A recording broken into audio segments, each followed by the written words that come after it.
শুকরিয়া আদায়ের বিষয়গুলা অনেক।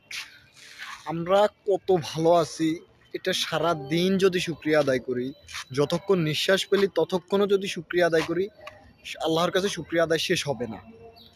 একদম প্রথম যে শুকরিয়াটা সেটা হচ্ছে আল্লাহ আমাকে মুসলমান করে এই দুনিয়ায় পাঠাইছে। আল্লাহ চাইলে আমাকে অন্য ধর্মেও পাঠাইতে পারতো।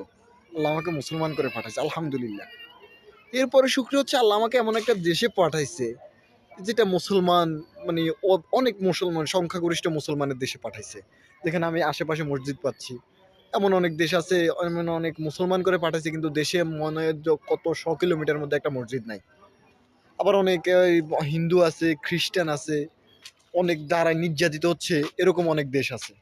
এইসব কিছু চিন্তা করলে আল্লাহ যে আমাদেরকে এরকম একটা শান্তিপূর্ণ দেশে পাঠাইছে, এগুলোর জন্য যদি সারাদিন চিন্তা করি, সারাদিন আলহামদুলিল্লাহ আল্লাহ শুক্রিয়া আদায় করি, এই শুক্রিয়া আদায় শেষ হবে না। আলহামদুলিল্লাহ, আলহামদুলিল্লাহ।